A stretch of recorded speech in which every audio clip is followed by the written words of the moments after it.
Друзья, всем привет! Вы на канале Мотосанчо, и сегодня я хотел бы закончить работу с этим мотоциклом Leonard Daytona 125. И на повестке дня у нас сегодня тормоза. Ну а также сегодня хотелось бы закончить и довести до ума те мелочи, которые у нас подвисли в предыдущих сериях. Например, я привез свечку. В прошлый раз не подошла, надеюсь, в этот раз подойдет. А также сразу устанавливаем аккумулятор на зарядку. Он был довольно слабым, поэтому не помешает его взбодрить. Включаем и выбираем режим зарядки мотоцикла. Процесс пошел. Что касается тормозной системы, то она здесь довольно серьезная и, я бы сказал, мощная. Спереди это два лепестковых тормозных диска довольно внушительного диаметра и два плавающих двухпоршневых суппорта. Они хоть и no-name, без опознавательных знаков, но выглядят внушительно. Тормозные шланги армированные. В отличие от резиновых, они не дуются, а это придает тормозам жесткости. При этом система максимально простая. Никакого комби-брейка, никакого АБС. Есть тройничок, разветвитель, который делит усилие, передаваемое гидравликой, от главного тормозного цилиндра на два суппорта. А если мы заглянем в расширительный бачок, то увидим, что жидкость у нас чистая и уровень ее по максимуму. Так зачем же ее в принципе менять? Дело в том, что тормозная жидкость гигроскопична, она впитывает воду, и чем больше в ней воды, тем легче она закипит. В случае каких-то экстремальных торможений. Вот поехали вы в горы, затяжной спуск, долгие торможения, чистая тормозная жидкость не кипит и ничего с ней не происходит, но если она напитается водой, закипание тормозной жидкости в суппортах мгновенно блокирует тормоза, а это уже проблема. Поэтому хотя бы раз в 3-5 лет тормозуху следует менять, даже если вы очень мало ездите. Система заднего тормоза тоже максимально простая. Есть главный цилиндр, который приводится в действие нажатием на тормозную педаль. Выполнен он в одном корпусе с расширительным бачком, и пошел от него шланг на концевик стоп-сигнала. Он здесь имеет гидравлический привод, то есть реагирует на увеличение давления в тормозной магистрали. Неожиданное решение, но хорошо. Дальше шланг уходит на задний тормозной суппорт, тоже двухпоршневой, и если не ошибаюсь, один в один такой же, как и два передних. То есть все колодки в круг у этого мотоцикла будут одинаковые. Удобно в случае необходимости замены. Сейчас они в отличном состоянии, менять их не вижу смысла. Ну что ж, давайте начнем, наверное, спереди.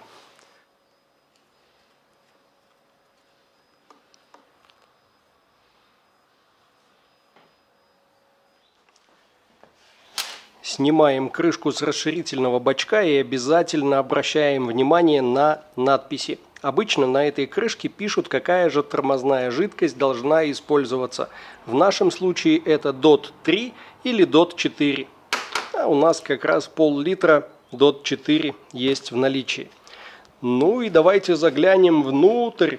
То, что изначально через смотровое окошко казалось идеально чистой тормозухой, по факту очень желтая и мутная. Однозначно ее стоило заменить.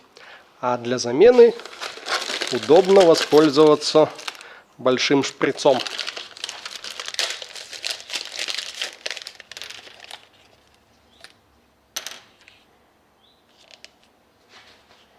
Сначала я с его помощью откачаю всю тормозную жидкость из расширительного бачка. Причем забирать желательно с самого дна. Можно даже ее погонять туда-сюда, чтобы поднять со дна всю муть и все отложения. Максимально вычистить от грязи.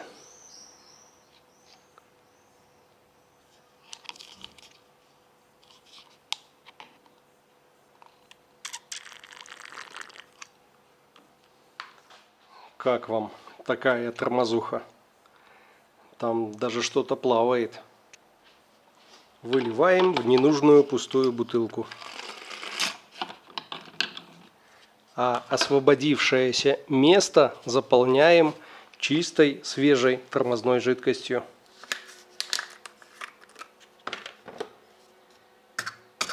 Главное вот в этот момент, когда у вас пустой расширительный бачок, чтобы никто не нажал на тормоз, чтобы не загнать в систему воздух.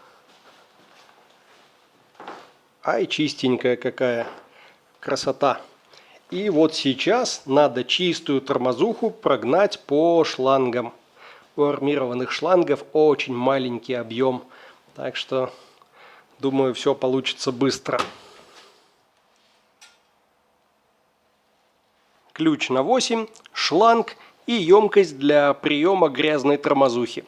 Удобно, когда есть специальное приспособление, оно предназначено для откачки тормозной жидкости за счет разрежения. Но в нашем случае жидкость пойдет самотеком, так что обычная банка со шлангом тоже бы подошла. Мы просто открываем клапан и несколько раз нажимаем на рычаг тормоза. Ну и, конечно, в процессе прокачки не забывайте жидкость подливать, чтобы не хватануть воздуха. Все-таки насколько удобнее в мотоцикле такие операции делать по сравнению с автомобилем. Здесь второй человек не нужен, все можно сделать и одному.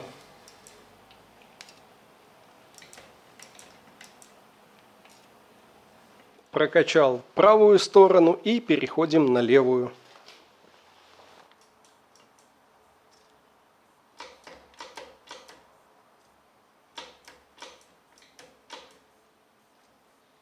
После всех манипуляций доливаем уровень так, чтобы жидкость миллиметра 2 не доходила до верхнего края. Дело в том, что на крышке у нас есть специальная резинка.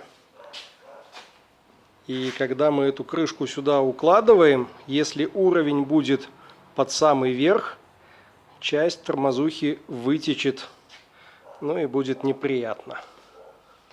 Винты закручиваем аккуратно, без фанатизма, большого усилия здесь не надо. Главное, чтобы они сами не выкрутились и не улетели. А крышка никуда не денется. Зато сорвать шлиц на таком винте очень легко. И выкрутить его потом будет проблемой. Поэтому буквально двумя пальцами. С передними тормозами закончили. Переходим к задним. Процедура точно такая же. Открываем расширительный бачок и смотрим, что там. А здесь у нас ситуация такая же. Тормозная жидкость тоже пожелтела. И какая-то там чернота внизу. Все это надо сейчас вычистить и откачать.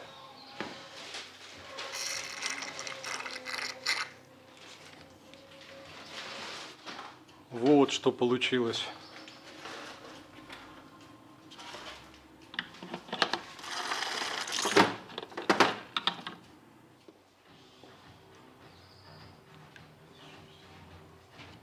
Ну и дальше по аналогии. Здесь нажимаем и удерживаем, а здесь отпускаем. Повторить процедуру несколько раз.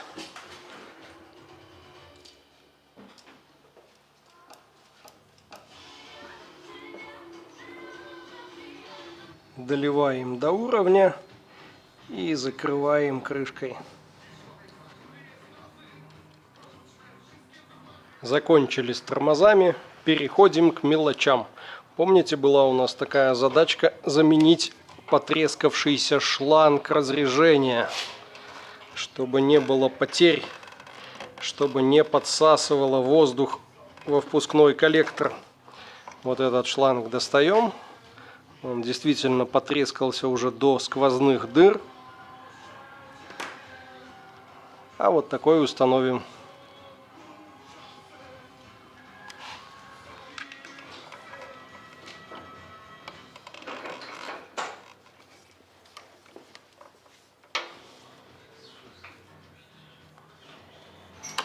Заменим также свечку.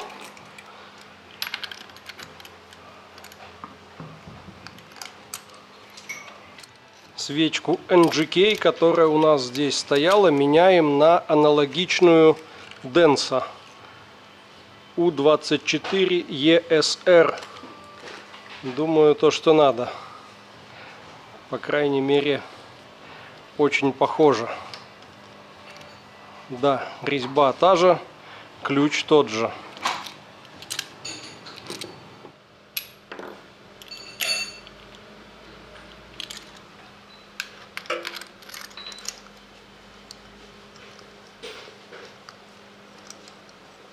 Усилие затяжки 20-25 ньютон на метр. Ну и за то время, что я здесь возился, наш аккумулятор зарядился. Светится ок, что в переводе на русский означает «хорошо». Отключаем зарядку и устанавливаем декоративную пластмасску.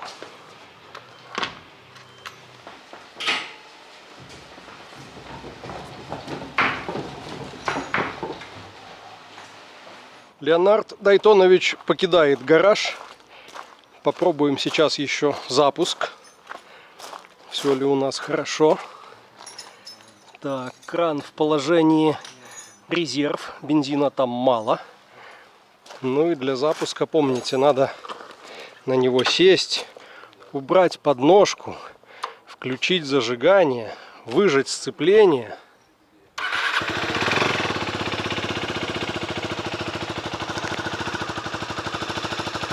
Схватил, можно сказать, с полоборота.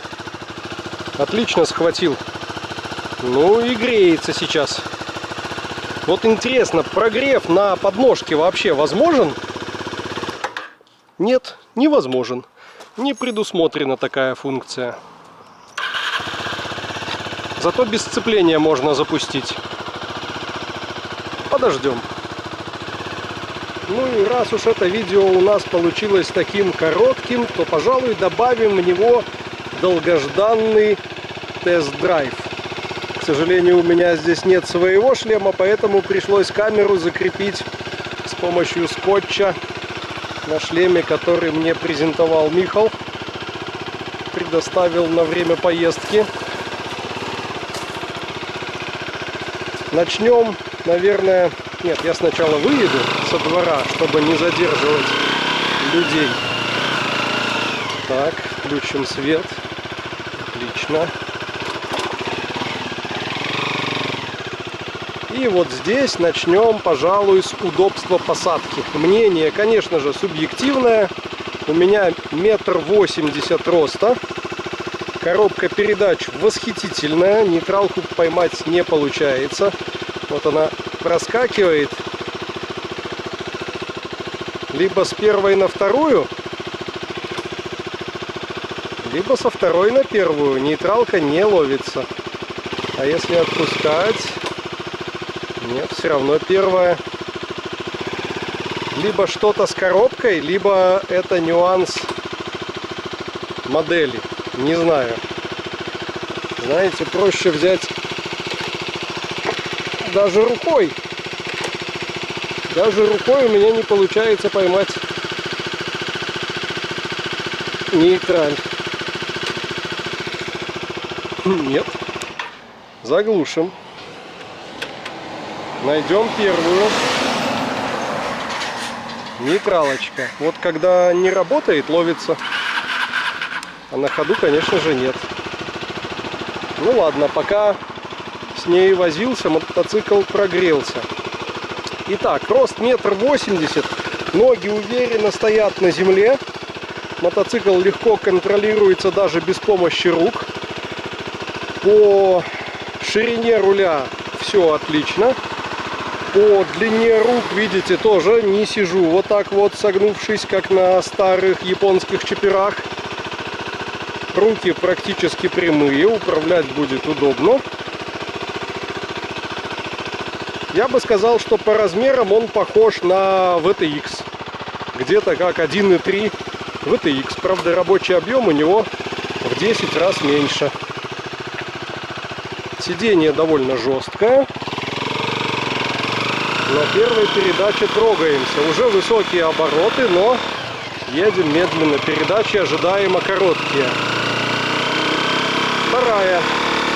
Чуть выше 20 км в час. И снова двигатель неприятно зарычал. На третьей можно довольно расслабленно ехать по городу, там, где висит ограничение 40.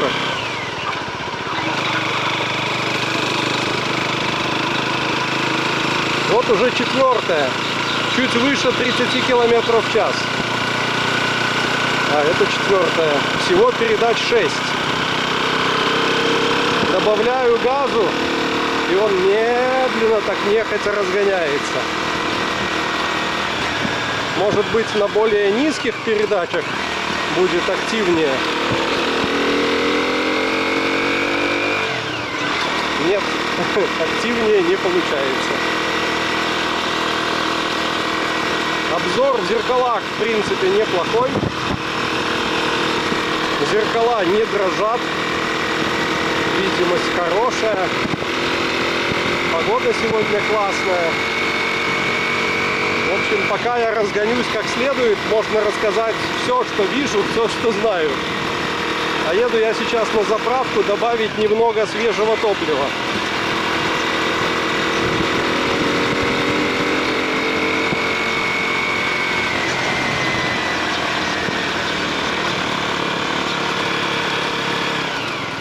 Вот она, заправочная станция. Тормоза действительно неплохие, о чем я сегодня и говорил. А еще есть какой-то звук, как будто где-то цепь затирает. Или подшипник какой-то. С поисками нейтралки снова беда. О, схватилась нейтралка с первого раза. Прям раз. Может, он прогрелся? Может, на холодном масле не хочет? Не знаю.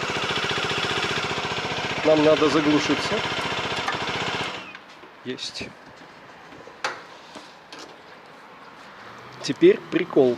Обычно ключ зажигания я бы достал из замка зажигания, но здесь его как такового нет. Поэтому ключ лежал в кармане. Я даже в какой-то момент подумал, а вдруг я его забыл. Так, 95-й. Зальем пару литров свежего бензина, чтобы ему бодрее ехалось. Сходил, заплатил. Подходишь, большой настоящий мотоцикл. И ключ вставлять не надо. Сел и поехал. Забавная штука.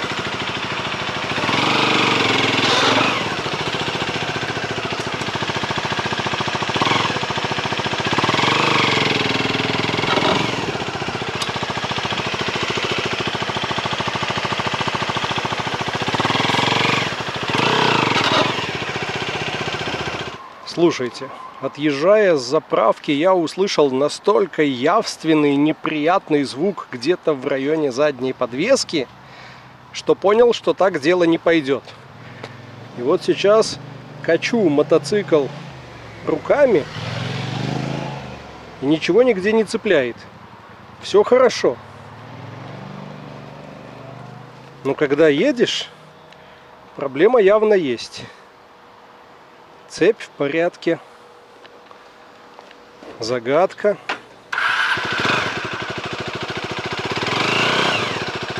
Так.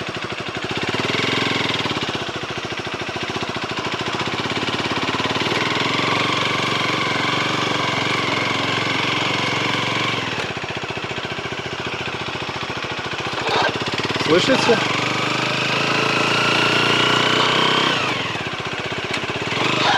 Вот это вот.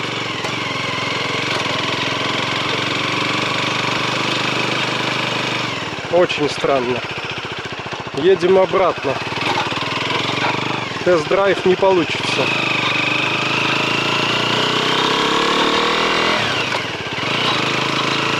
Я думаю, надо вывесить заднее колесо, включить передачу и послушать. Однако то, что залил свежий бензин, это уже хорошо. Это уже на пользу.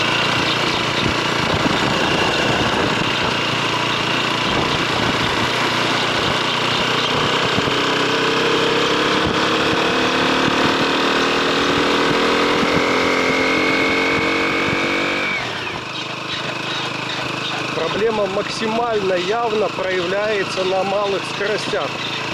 Чем быстрее едешь, тем меньше посторонних звуков. Чем медленнее, тем больше. Слышите, всякие вот эти скребущие, непонятные.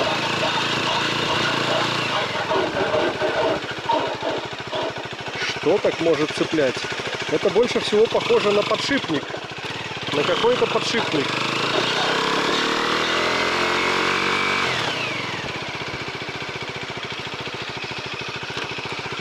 Либо проблема в коробке передач, и из-за этого не ловится нейтралка.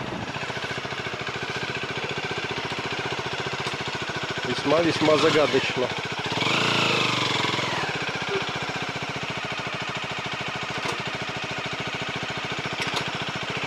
Снова не ловится.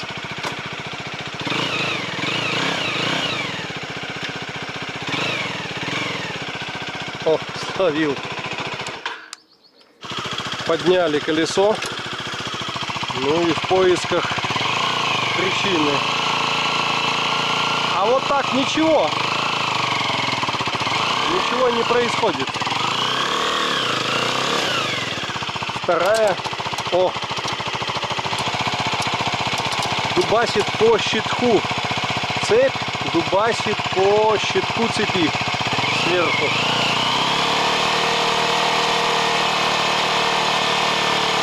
Ну и все. Непонятно. Слушайте, а там подозрительно длинная цепь. Ну или это норма для такого мотоцикла. Так, нейтралку тут не словишь. А нет, словил. Звездочка здесь. Тут цепь. И дальше идет. Может быть, здесь какой-то есть специальный натяжитель? А, Эдди, как думаешь, там есть натяжитель? Ваше авторитетное мнение. Ну, давайте вместе заглянем, что здесь у нас. А у нас здесь натяжитель. Вот оно. Вот оно, братцы. Да. Ну, может быть, надо цепь натянуть посильнее. Звезда еще в порядке. Нормальная звезда, прямо скажем. Я думаю, что поработать стоит именно с натяжителем. Возможно, пружина просела, и можно ее взвести, сделать натяжку больше. Снял стопорное кольцо, снял полностью натяжитель. Ну и попробуем зацепить по-другому. Но сначала уберем отсюда всю грязь, все почистим, заложим новую смазку. В общем, сделаем как должно быть.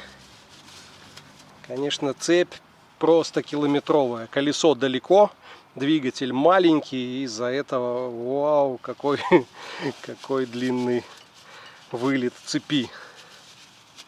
Добавим немного света. Конечно, пружина это сделана из сырого пластилина. Насколько получилось ее подтянуть, я подтянул, но результатом, честно скажу, недоволен. Давайте попробуем, посмотрим, как это заработает.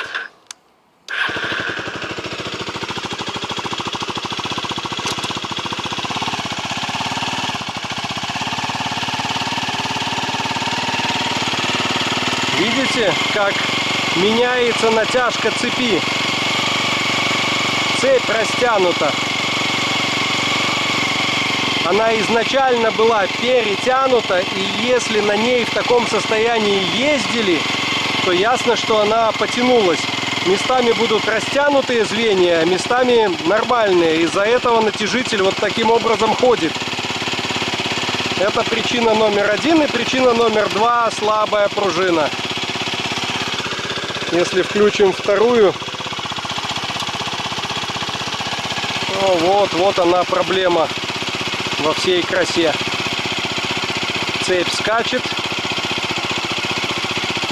натяжитель болтается.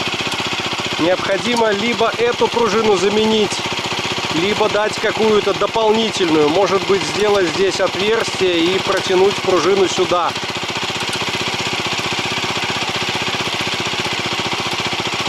Да.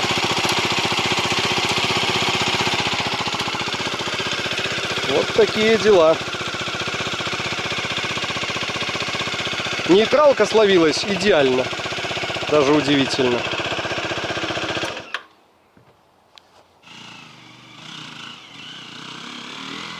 Ну, мы немного поколдовали, и что-то получилось.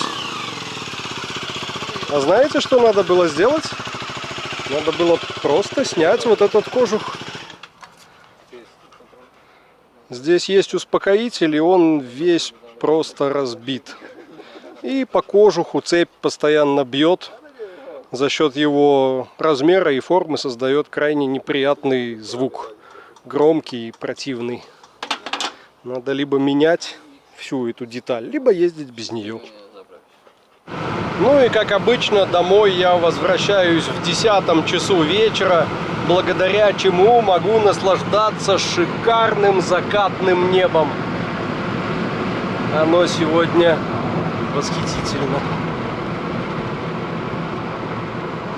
Должна была быть гроза, но, кажется, ушла стороной.